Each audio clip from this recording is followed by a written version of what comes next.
This might be the most vulnerable I've ever been on the internet. I think this is the month that I get evicted from my apartment. And I don't know where I'm gonna go. And I don't know what I'm gonna do.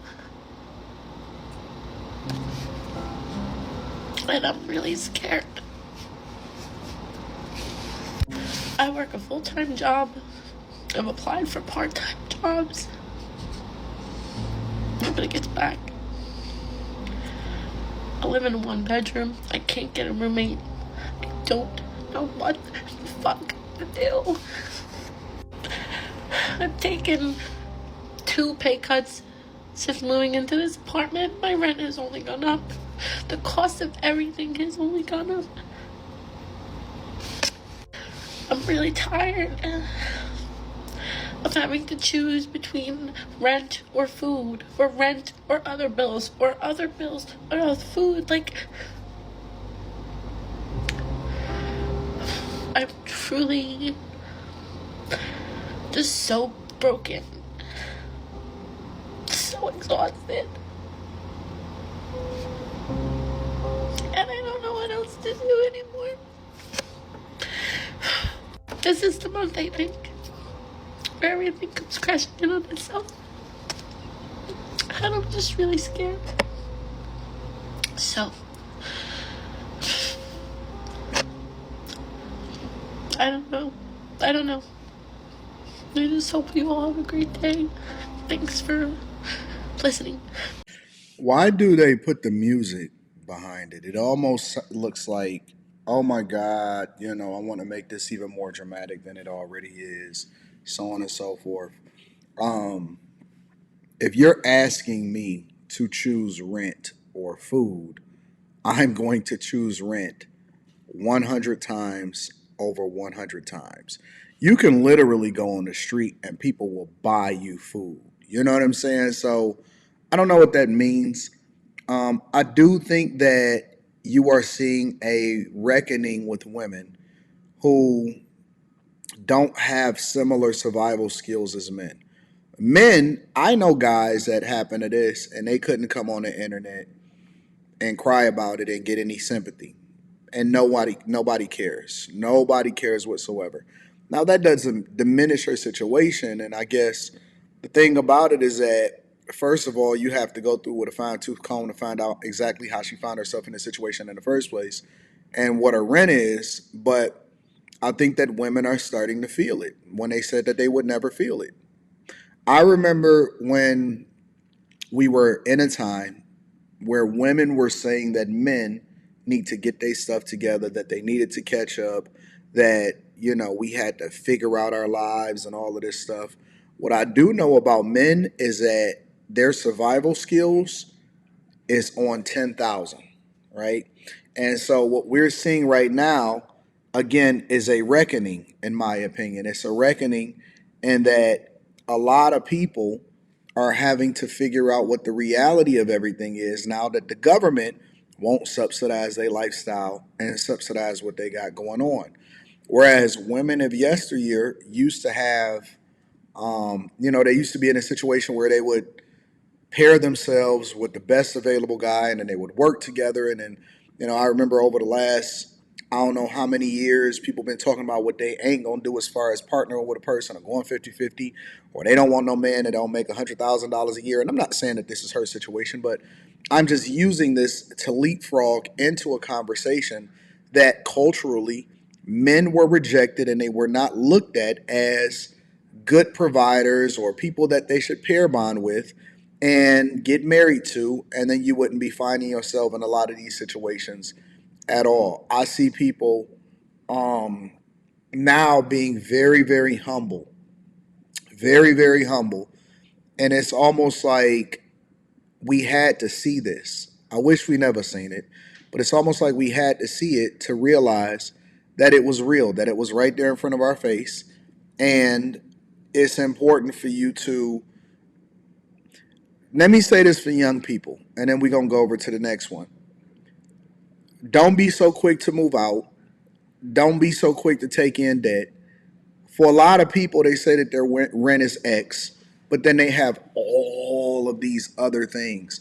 A lot of the reason why, because if you are gainfully employed and you work full time, the basics is being able to get to and from work, which it does not take for you to buy a big car or get a car note.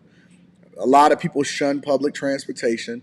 They moved too far out and isolated themselves. That usually was reserved for people that had a significant amount of resources that could afford that. But young people, don't be so quick to move out the house. Don't be so quick to get go into debt. Don't get those credit cards in college. Go to community college. A lot of the things that you're seeing people going through today is self-inflicted wounds from decisions that they made earlier in life. And so when you see them, you're only seeing the final end result.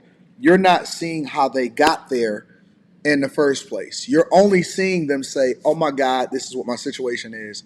They're not telling you how they came to be. You see what I'm saying? I believe in full transparency. I'm not going to sugarcoat or lie about anything. I'm going to be completely real on this page. I'm struggling, bruh. I've been looking for a 2-bedroom apartment. I have a baby. We need that second room. And nothing goes for less than $2,500 a month. How are some of you guys doing it? How?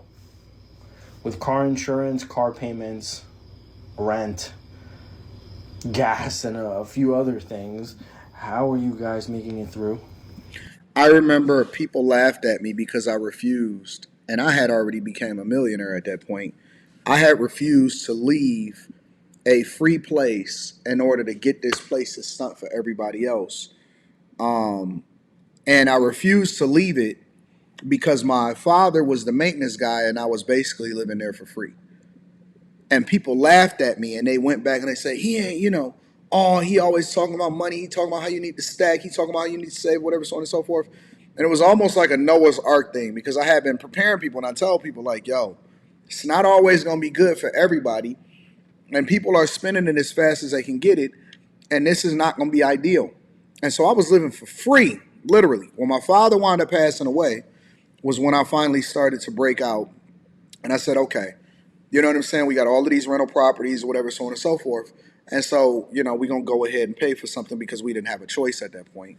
But again, we were doing incredibly well, incredibly well.